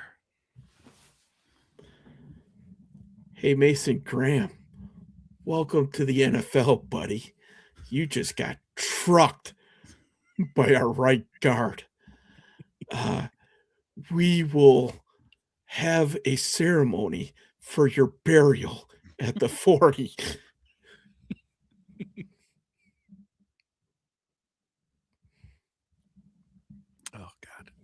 How about his relationship with, just to follow up on Drew, like his connection with Caleb and working together and identifying everything you have to see at the line of scrimmage? Like, can you take us through that a little bit? Yeah. There's a lot of moving parts there with identifying the fronts. It's rare that you have a defense that just lines up in the same generic front these days. And so over, under, it seems like every team is very multiple. And so that's really a big part of what Drew has to identify from the get-go, make sure our blocking core is all on the same page, our protection units all on the same page. I think Caleb and him do a great job over the course of the week, sitting in protection meetings and articulating what we want to do if we need to flip the protection, understanding where our issues are. And so it's been a really good, cool thing to watch their relationship really blossom. Really happy with how the team. Listen, man, you spend 60 minutes with another guy's knuckles split in your sack, you're going to be close. Let's be honest, right? You know this guy better than his doctor, okay? If he feels something weird, we're catching it early. You know what I mean? We don't have to wait for a drug test around here.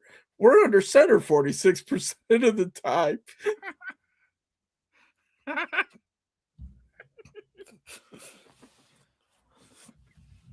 That's fucking good. Oh god. We like Dolman.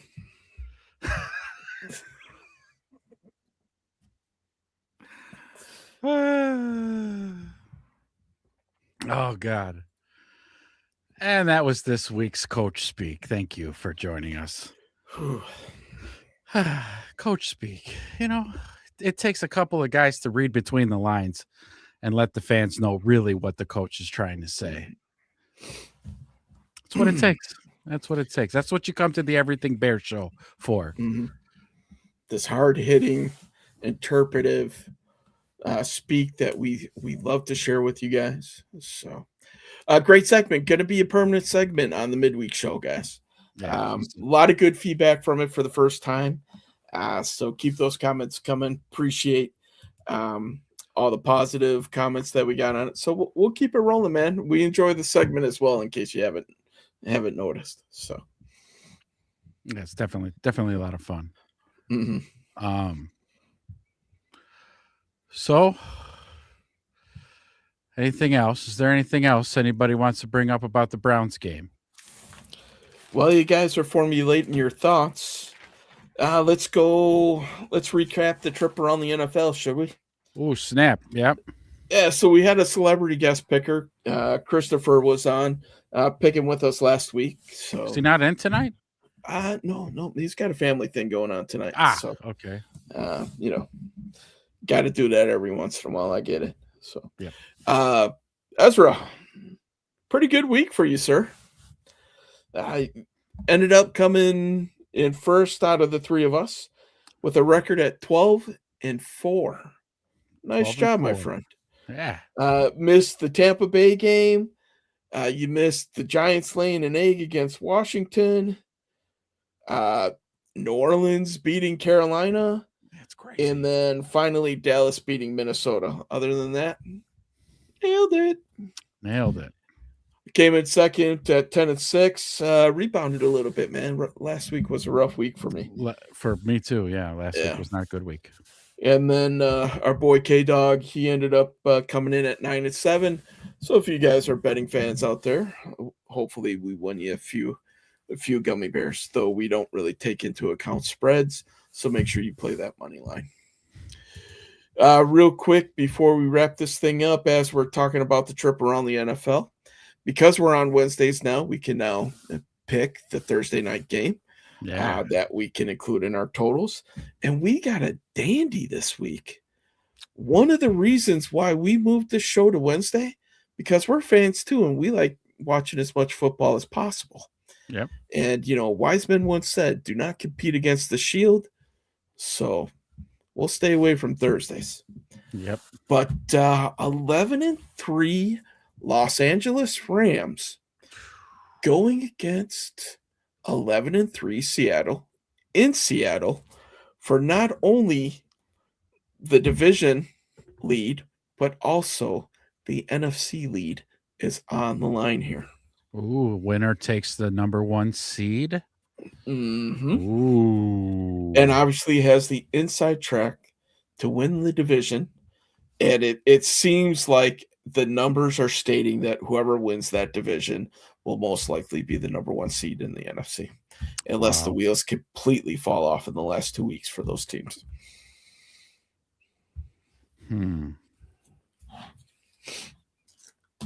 Wow. While I'm mulling it over, anybody in the chat, who you taking on tomorrow's game? Seahawks or the Rams? Yeah. Obviously, big implications for the Bears. The Bears have not played either of these teams, so they won't have any type of tiebreakers or anything along those lines with them. But playoff seedings in Seattle. In Seattle. Mm-hmm. So the 12th man will be in effect, though that seems like that's kind of gone by the wayside. Yeah, that's over now. Although they might show up tomorrow. They should. Big game. Big game. Is Seattle quite possibly the worst 11-3 team out there? I think a case can be made for that. Mm-hmm. I don't know. I mean, because Sam Darnold. Yeah, that's where I'm at too. That's the roadblock for me here. To pick Seattle is like Sam Darnold, though. But Sam Darnold. Look, man, I'm going out there. I'm picking the Rams. The last time that the Rams lost, they lost to Carolina, put the Bears in first place. Let's be honest with everybody here, right? If you watch that game, Carolina didn't beat the Rams. The Rams beat the Rams by turning it over. The Rams. Yeah. It just, it's like that pigskin was greased out there. I trust Matthew Stafford a hell of a lot more. Devontae Adams supposedly dealing with a hammy. So who knows if he's going to go, but it doesn't matter. Man. They got Puka Nacua. Yeah. That's all you need. Get him the damn ball. He's balling. Yes. And now they have a two-headed running attack with a former Michigan man and Blake Corum and Williams. Yeah. I'm going Rams, man. I can't pick Seattle. It's going to be really tough. That would be one team that I would be afraid to face in the playoffs. The Rams? Yeah. Oh God, yeah. Especially in LA. Their defense is great. They have pass rushers. Yep. The receivers are really good. Their running backs are really good. Their line is above average. Yeah. That's a tough team, man. That's about as complete of a team out there as they have. And a well-seasoned veteran. Yeah. So somebody who's seen it all. Now the Bears have beat Matthew Stafford plenty of times. But at the same point in time, I'd feel better, obviously, if that game was in Chicago with it being 4 degrees, windy, let's put our run game versus their run game type of thing. Yeah. That's the type of game that I think the Bears would need to be able to beat that team. Outside of that team, I feel just as good with the Bears' chances as anybody else that can make the playoffs, especially if we get them in Chicago. Yeah. Yeah. Any team coming into Chicago in January is going to be a big benefit for us, especially West Coast teams or a team from the South. Stadium teams too. Yeah. Stadium teams. There you go. But yeah, I definitely got to go Rams. So definitely Rams. No takers out there in the chat. No. Anybody you want to pick a team and then join us on Sunday to run their picks? Guest picker. Yep. Looking for one. Anybody want a guest pick on Sunday morning? You could start with Thursday night's game tonight. Let us know in the chat. We do keep track. Yeah, we keep track, and then you show up, and then you see how you did. Man, excited about this game this week, huh? Oh, this is big week. Big week, gentlemen. Big week. Can't wait for Sunday, or excuse me. We're going a different time this week. Yeah.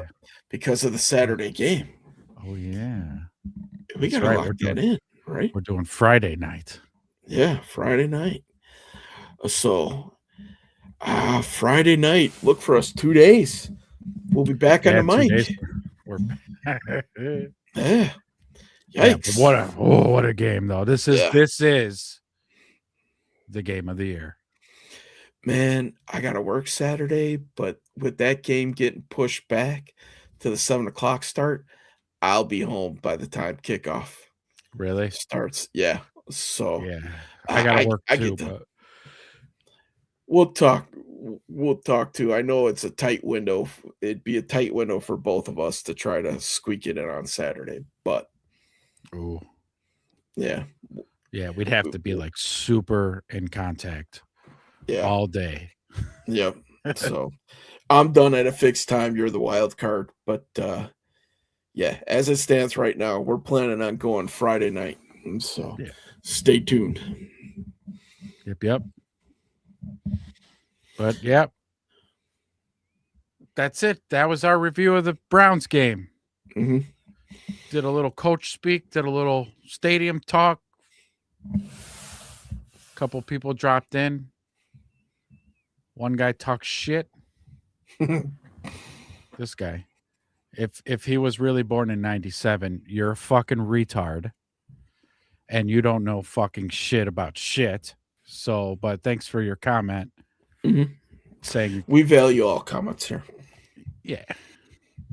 So anywho, catch us Friday night, y'all. Friday night. Let's recap Bears, Packers, part 2. By then, we already know Micah's going to be out.